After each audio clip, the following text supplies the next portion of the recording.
Welcome back to another video. Today we're going to be shooting on this 100mm lens, find out what we can do with it, get some creative shots, see what features it has, and SA controls. What in the world is that? We'll be getting into all that in today's video.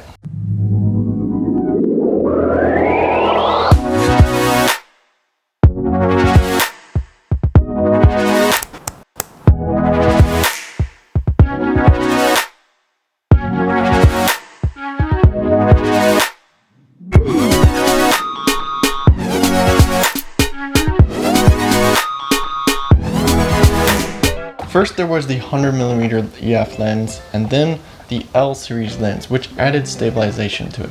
And now we have mirrorless cameras, so instead of using an adapter for the L series 100mm, you can get the RF mount lens, so you get shallow depth of field and stabilization. And I mean, if you don't have stabilization when you're shooting macro, you're gonna always have this mounted on a tripod or bump that shutter speed up a lot higher, or you're gonna have to be really good at holding still. That stabilization in the lens is going to help you get close-ups, those macro shots, much easier. I'm going to take some photos with this lens and we'll see just how macro is this macro lens. Let's have a little photo sesh.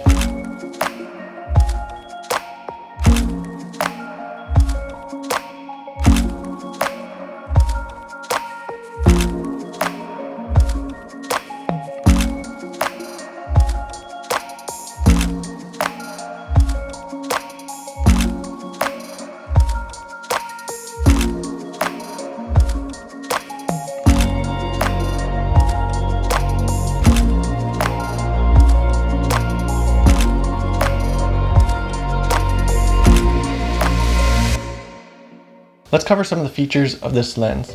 The minimum focus distance on this lens is actually surprisingly close. At 0.86 feet, it's closer than the 50mm lens I reviewed in this video. That is this far away from our little subject here. So you can really get some great macro shots with this lens. Like, dude, that is in focus right there. I'm like 7-8 inches away, still unfocused here. You can get really close with this lens.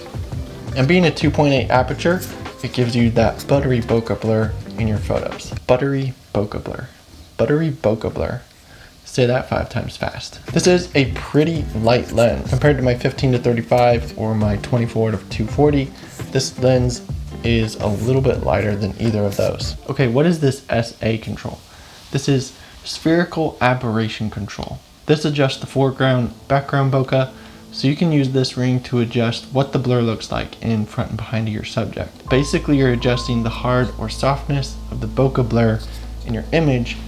You can see those lights in the background get a little more harsh.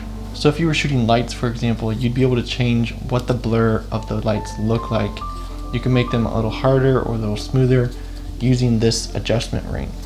So that's a pretty cool feature of this lens, and it gives you more control over your photos. Fun fact, the SA or spherical aberration control ring here was first introduced in this 100mm lens. So who is this lens for, you may be asking? Is this lens for you? Well, if you shoot product photography, food photography, if you want to capture detail shots, textures, or if you shoot miniatures, if you want to be able to control the bokeh blur in your photos, or if you're just looking for a new lens to get creative with and see what types of photos you can get and improve your photography skills, then definitely check this lens out.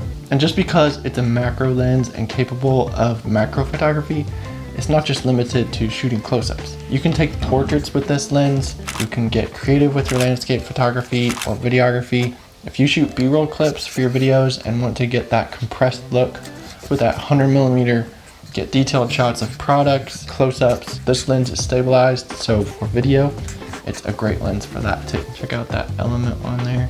Now, being a 100mm lens, it is a very versatile lens. I'll leave a link in the description. You can check it out if you want to get your hands on one. Thanks for watching. Be sure to subscribe, follow along, and I'll see you guys in the next video.